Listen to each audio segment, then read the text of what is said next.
जय हिंद साथियों, कैसे हैं आप सभी। आशा करते हैं साथियों आप सभी अच्छे होंगे और आपकी पढ़ाई भी एकदम अच्छे तरीके से चल रही होगी, ऐसी हमारी पूरी आशा है आप सभी से।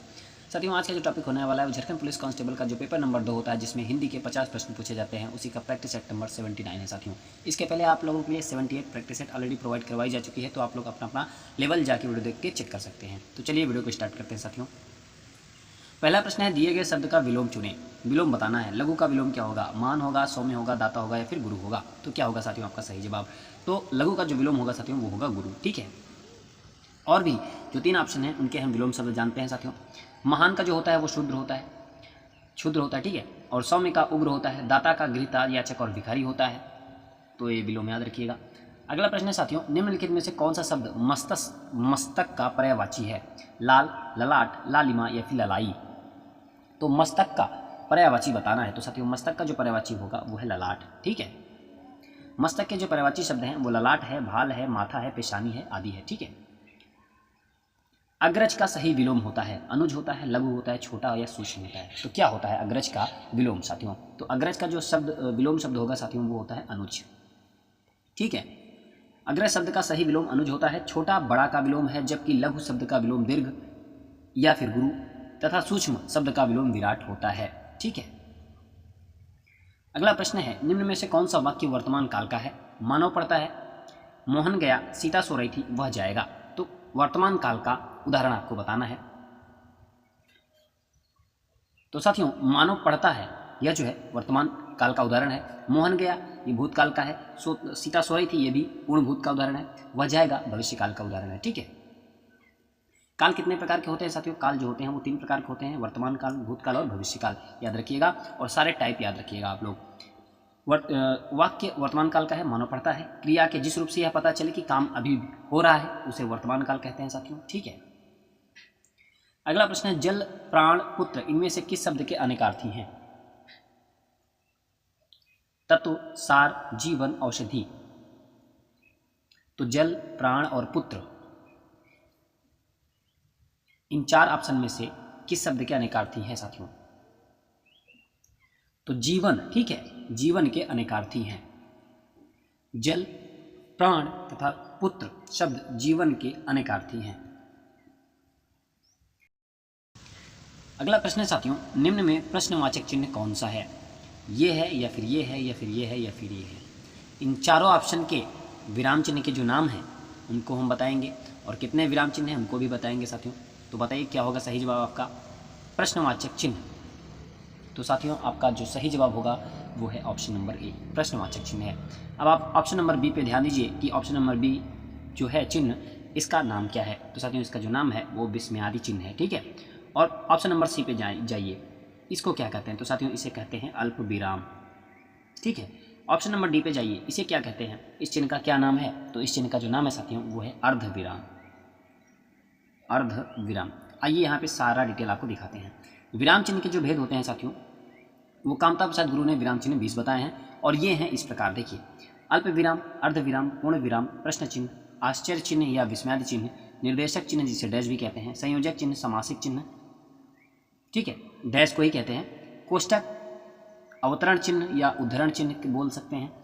ये सारे चिन्ह आपको 20 चिन्ह आपको यहाँ पे मिल जाएंगे। ठीक है। तो आप लोग इसको देख लीजिएगा।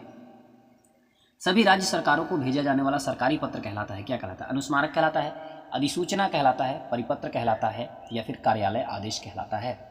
तो सभी राज्य सरकार को भेजा जाने वाला जो सरकारी पत्र होता है साथियों उसे हम क्या बोलते हैं? उसे हम परिपत्र बोलते हैं। ठीक है। सभी राज्य सरकारों को भेजा जाने वाला सरकारी पत्र परिपत्र कहलाता है। वह पत्र जो स्मरण दिलाए उसे अनुस्मारक कहते हैं। वह पत्र जो स्मरण दिलाए उसे अनुस्मारक पत्र कहते हैं। ठीक है। अगला प्रश्न है, आहा हिमालय की प्रकृति कितनी मनमोहक है। यह किस प्रकार का वाक्य है? विस्मयवाचक वाक्य है, प्रश्नवाचक वाक्य है, संकेतवाचक वाक्य है, विधानवाचक वाक्य है। तो किस प्रकार का वाक्य है आपको यह बताना है। तो साथियों आपका जो सही जवाब होगा यह जो है विस्मयवाचक वाक्य है। ठीक है। विस्मयादि चिन्ह देख के आपके मन में विस्मयवाचक जरूर आना चाहिए, क्योंकि ये प्रश्न अगर चिन्ह दिखा तो 100% यही ऑप्शन सही होगा। ठीक है। ऐसे वाक्य जिनमें हमें आश्चर्य, शोक, घृणा, अत्यधिक खुशी, स्तब्धता आदि भावों का बोध हो, ऐसे वाक्य विस्मयादि बोधक वाक्य कहलाते हैं। इन वाक्यों में विस्मय चिन्ह जो होता है का प्रयोग होता है। इसीलिए बोला कि जहाँ पे आपको विस्मय चिन्ह मिले 100% वह विस्मयवाचक वाक्य होगा। निम्नलिखित वाक्य को संयुक्त वाक्य में परिवर्तित करें। पढ़ने के अतिरिक्त वह लिखता भी है। अब आपको बताना है कि संयुक्त वाक्य में इसको परिवर्तित करना है। वह पढ़ाई लिखाई कर लेता है, वह पढ़ाई लिखाई करता रहता है। दिए हुए वाक्य में परिवर्तन संभव नहीं है। वह केवल पढ़ता ही नहीं बल्कि लिखता भी है। तो क्या होगा साथियों, संयुक्त वाक्य में परिवर्तित करें। वह पढ़ने के अतिरिक्त वह लिखता भी है। यह किस प्रकार का वाक्य है साथियों, सबसे पहले इसे जान लेते हैं। तो यह जो है एक मिश्र वाक्य है, ठीक है। और इस मिश्र वाक्य को आपको संयुक्त वाक्य में चेंज करना है। और तो इसका संयुक्त वाक्य क्या होगा, वह केवल पढ़ता ही नहीं बल्कि लिखता भी है। तो यह जो है कि आपका संयुक्त वाक्य हो जाएगा, ठीक है।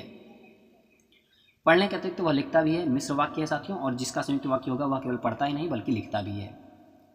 निम्नलिखित समास विग्रह को अन्य किस नाम से संबोधित किया जाता है। सूल है पानी में जिसके, सरस्वती कहते हैं, इंद्र कहते हैं, ब्रह्मा कहते हैं या फिर शंकर। तो क्या कहते हैं साथियों, ये समास विग्रह पूरा एक प्रकार से सूल है पानी में जिसके, अर्थात क्या कहेंगे, सरस्वती, इंद्र, ब्रह्मा या फिर शंकर। तो साथियों सूल है पानी में जिसके अर्थात शंकर जी की बात हो रही है, ठीक है। और साथियों अगर वज्र है पानी में जिसके तो वो हो जाएगा इंद्र, ठीक है। वज्र है पानी में जिसके वो इंद्र हो जाएगा। और सरस्वती वो होगा, वीणा है पानी में जिसके अर्थात सरस्वती जी की बात हो रही है, ठीक है। बहुव्रीहि समास की ये उदाहरण है साथियों, क्योंकि दोनों पद अप्रधान होते हैं और कोई अन्य पद प्रधान हो जाता है तो वहाँ पे बहुव्रीहि समास होता है। समास विग्रह समासिक पद, सूल है पानी में जिसके अर्थात शंकर की बात हो रही है, वीणा है पानी में जिसके अर्थात सरस्वती जी की बात हो रही है, और वज्र है पानी में जिसके अर्थात इंद्र जी की बात हो रही है, ठीक है। दुरुपयोग का संधि विच्छेद होगा, क्या होगा, दुधन उपयोग, दुर्धन उपयोग, दुर्धन उपयोग, दुरुपधन योग। तो दुरुपयोग का संधि विच्छेद बताइए साथियों क्या होगा। तो साथियों आपका जो सही जवाब होगा वो है दुधन उपयोग, ठीक है। और आपको विसर्ग दिख गया, विसर्ग दिख गया, इसका मतलब ये क्या हो गया, विसर्ग संधि है, ठीक है। और संधि कितने प्रकार की होती है साथियों, 3 प्रकार की होती है, स्वर संधि, व्यंजन संधि और विसर्ग संधि। और यह जो उदाहरण है वो विसर्ग संधि का उदाहरण है। विसर्ग संधि का एक रूल होता है साथियों, यदि विसर्ग के पहले आ को छोड़कर कोई दूसरा स्वर हो और विसर्ग के बाद कोई स्वर या किसी वर्ग का तीसरा, चौथा, पांचवा वर्ण य, र, ल, व, ह में से कोई हो तो विसर्ग के स्थान पर र हो जाता है साथियों, ठीक है। इसीलिए यहाँ पे दुधन उपयोग हो गया बराबर दुरुपयोग हो गया। अगला प्रश्न है, अनेकार्थी शब्द नाग का निम्नलिखित में से एक अर्थ है। रथ है, पारा है, हाथी है या फिर मोक्ष है। तो क्या होगा साथियों आपका सही जवाब। तो नाग शब्द का जो अर्थ होता है साथियों वो क्या क्या होता है, सांप हुआ, बादल हुआ, पर्वत तथा हाथी होता है। तो इस ऑप्शन में आपको क्या मिला, हाथी, ठीक है। तो हाथी आपका बिल्कुल सही जवाब होगा। नाग शब्द का जो अर्थ होता है वो सांप, बादल, पर्वत और हाथी होता है। निम्न में पंडित का पर्यायवाची शब्द है, अज्ञानी होगा, विद्वान होगा, विदूषक होगा या फिर मूर्ख होगा। तो पंडित का पर्यायवाची शब्द क्या होगा साथियों, तो विद्वान जो होगा आपका बिल्कुल सही जवाब होगा। पंडित का पर्यायवाची विद्वान होता है साथियों। अगला प्रश्न है, स्तुति का विलोम है, ह्वास, हास, हे, हानि। तो स्तुति का विलोम क्या होगा, तो साथियों हे जो है आपका बिल्कुल सही जवाब होगा। हास का विलोम क्या होता है, रुदन होता है, और हानि का विलोम लाभ होता है, याद रखिएगा। निम्न में अनुनासिक वर्ण कौन सा है, प है, ब है, म है, थ है। अब वर्ण आया तो आपको आज उच्चारण स्थान बता ही देते हैं। अनुनासिक वर्ण पहले आप बताइए कौन सा होगा इसमें। तो अनुनासिक वर्ण साथियों वो आपका म है, ठीक है। प वर्ग में आता है म, जो कि वोष्ठ है साथियों। उच्चारण स्थान की दृष्टि से देखेंगे, यदि वर्णों का उच्चारण मुख और नाक माने नासिका से किया जाए और उसके कोमलता हो तो ऐसे वर्ण को हम क्या बोलेंगे, अनुनासिक वर्ण कहा जाएगा, ठीक है। तो अक्सर जब अनुनासिक का प्रयोग करते हैं तो उसमें कोमलता छिपी रहती है, में, ठीक है, म, न। तो इस तरीके से। तो आइए साथियों आपको उच्चारण स्थान भी बताते हैं। वर्णों का उच्चारण स्थान आप देखिए, कंठ की बात करें तो इसमें स्वर जो आते हैं वो छोटा बड़ा आता है। व्यंजन में क वर्ग आता है जिसे क, ख, ग, घ, अंग कहते हैं। ये सारे वर्ग होते हैं, पूरा 5 वर्ण मिला के एक वर्ग। क वर्ग हो गया, च वर्ग हो गया, ट वर्ग हो गया, त वर्ग, इस तरह से वर्ग। अंतस्थ इसमें होता नहीं और उसमें ह और अह होता है, ठीक है। तालु की बात करें तो छोटी बड़ी होता है, च वर्ग होता है, य और सिटी वाला श होता है। मूर्धा की बात करें साथियों तो मूर्धा में री आता है, ट ठ ड ढ अणा आता है, ट वर्ग आता है, र आता है, कटकोण वाला खाता है, ठीक है। दंत में री त थ द ध न ल और स आता है। ओष्ठ में छोटा ऊ बड़ा ऊ प फ ब भ म, अभी जो आपने देखा प म आता था म। नासिका में इया मंगड़ न भी आता है। और कंठ तालु में साथियों ए और ए आता है। कंठ ओष्ठ में ओ औ आता है। ओष्ठ कंठ तालु की बात करेगा तो ए और कंठ ओष्ठ तो ओष्ठ आ रहा है तो ओ औ, और दंत ओष्ठ में सिर्फ व आता है, ओनली व आता है, ठीक है, याद रखिएगा। अगला प्रश्न साथियों, धार्मिक में प्रत्यय है, धार्मिक में कौन सा प्रत्यय है? क है, इक है, मिक है, धर्म है। तो मूल शब्द होता है उसमें, जो बाद में कोई शब्दांश होता है उसके बाद में जुड़ जाते हैं, उसके पूरे अर्थ में विशेषता ला देते हैं, तो क्या होगा? वो प्रत्यय होता है। तो बताइए प्रत्यय इसमें धार्मिक में कौन सा प्रत्यय लगा हुआ है? तो धार्मिक में साथियों इक प्रत्यय लगा हुआ है। जब धर्म में हम इक प्रत्यय जोड़ेंगे तो धार्मिक हो जाएगा, ठीक है। इनमें से किस शब्द का बहुवचन और एक वचन रूप समान होता है? डाकू, पाठक, जाति, वधू। तो किसका साथियों एक वचन और बहुवचन रूप समान होता है? तो आपका जो सही जवाब होगा इसमें डाकू होगा, ठीक है। डाकू शब्द का एक वचन बहुवचन समान रूप होता है। शेष तीनों विकल्प असंगत हैं। अब आइए आपको हम कुछ ऐसे शब्द के बारे में बताते हैं जो एक वचन और बहुवचन दोनों में होते हैं, और सदा एक वचन में रहते हैं और सदा बहुवचन में रहते हैं। तो हिंदी में वचनों की जो संख्या होती है साथियों वो 2 होती है, एक वचन होता है, एक बहुवचन होता है। हिंदी में कुछ शब्द हमेशा एक वचन रूप में ही प्रयुक्त होते हैं, जैसे क्रोध, क्षमा, छाया, प्रेम, जल, जनता, पानी, दूध, वर्षा, हवा, आग आदि। इन शब्दों को याद रखिएगा, ये हमेशा एक वचन रूप में प्रयुक्त होते हैं। और हिंदी में कुछ शब्द हमेशा बहुवचन रूप में प्रयुक्त होते हैं, जैसे आंसू, केस, समाचार, दर्शन, प्राण, हस्ताक्षर, बाल, लोग, प्रजा, रोम, होश आदि। तो इन शब्दों को याद रखिएगा, ये सदा ही बहुवचन में प्रयोग होते हैं।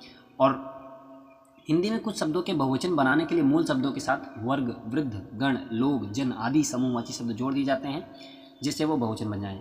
तो जैसे कर्मचारी वर्ग, पक्षी वृंद, असभ्य लोग, लेखक गण, तो ये सब शब्द जोड़े जाते हैं जिससे वो बहुवचन बन जाते हैं, ठीक है। अगला प्रश्न है, कथा का बहुवचन होगा, क्या होगा कथा का बहुवचन? कथें, कथों, कथानक, कथाएं।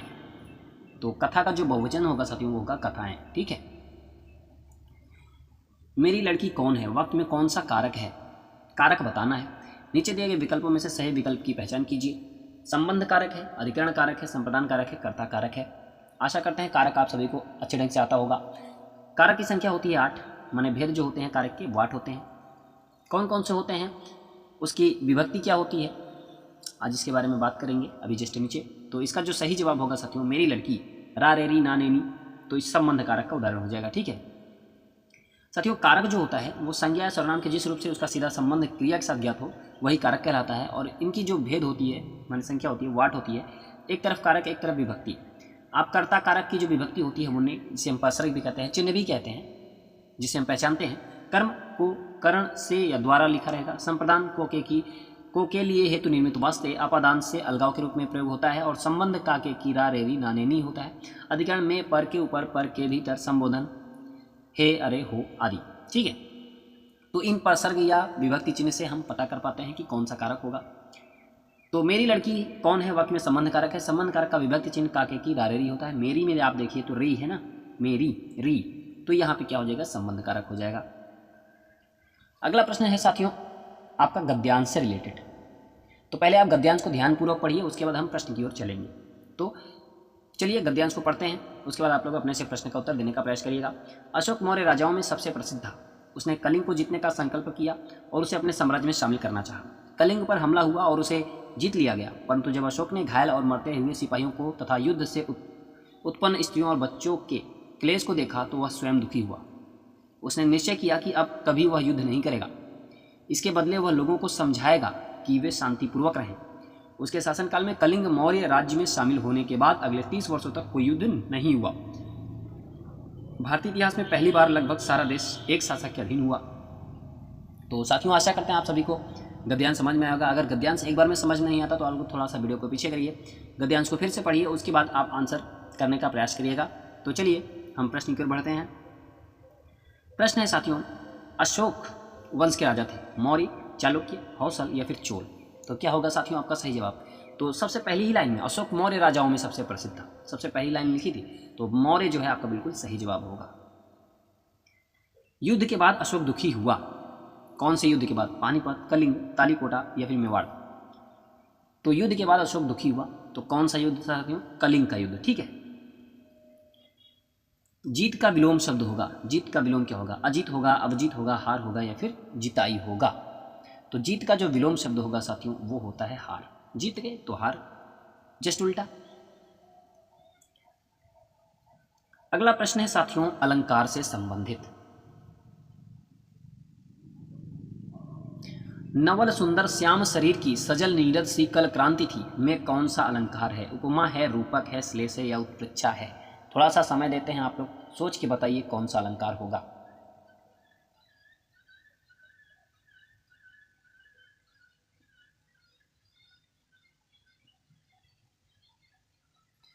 तो साथियों इस पंक्ति में जो आपके अलंकार होगा वो है उपमा अलंकार। ठीक है साथियों, उपमा अलंकार में दो भिन्न वस्तुओं या व्यक्तियों की तुलना उनकी किसी समान गुण के आधार पर की जाती है, याद रखिएगा। यहाँ श्याम शरीर, जो श्याम शरीर है की तुलना सजल नीरद, सजल नीरद का मतलब क्या हुआ? जल से भरे बादल। ठीक है, सजल माने जल सा भरा, नीरद माने होता है बादल, जल से भरा बादल। ठीक है, से की गई है, यानी माने कि यहाँ श्याम शरीर की तुलना सजल नीरद माने जल से भरे बादल से की गई है। दोनों में समानता क्या है?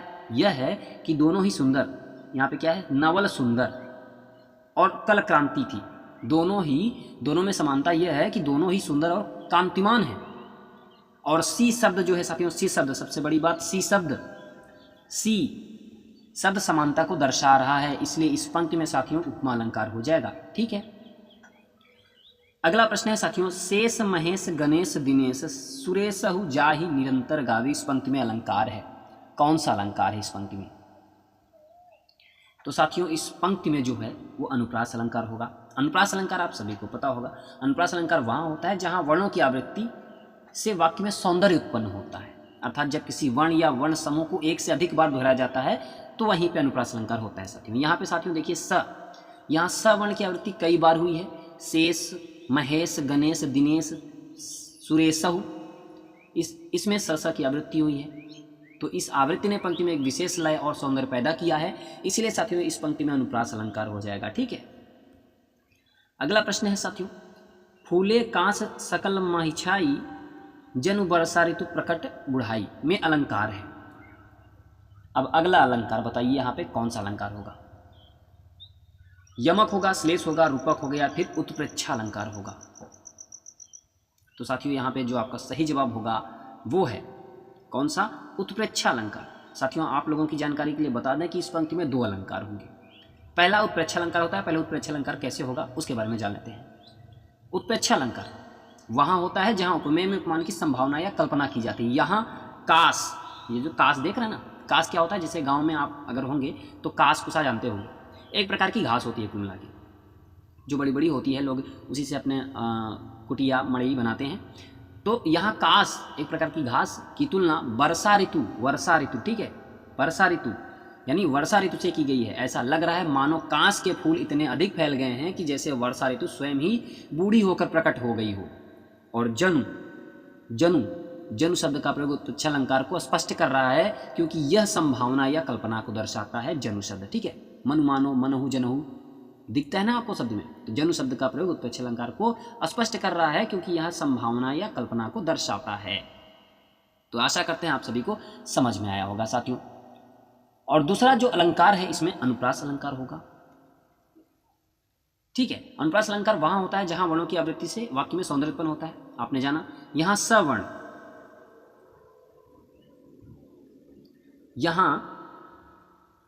सवर्ण फूले कांस सकल महिछाई जनु वर्षा ऋतु प्रकट बढ़ाई, स।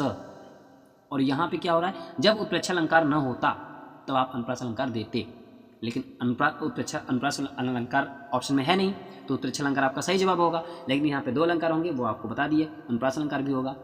तो यहाँ पे सवर्ण की आवृत्ति कई बार हुई है। सकल छाई जनु, सकल में कांस में सवर्ण की आवृत्ति कई बार हुई है। सकल छाई जनु, इस आवृत्ति में पंक्ति में एक विशेष लय और सौंदर्य पैदा किया है, इसलिए साथियों इस पंक्ति में उत्प्रेक्षा और अनुप्रास दोनों अलंकार होगा। आशा करते हैं आप सभी का डाउट क्लियर हो गया होगा। तो साथियों ये थे 25 प्रश्न। कैसी लगी आप सभी को वीडियो जरूर बताइएगा। वीडियो पसंद आई हो साथियों तो एक लाइक और चैनल को सब्सक्राइब जरूर करेगा और अपने साथियों तक शेयर जरूर करेगा। साथियों मिलते हैं अगली वीडियो के साथ, तब तक के लिए जय हिंद, नमस्कार। पढ़ते रहिए, मस्त रहिए, अपना रिटर्न तैयारी एकदम दमदार तरीके से करते रहिए और मस्त रहिए।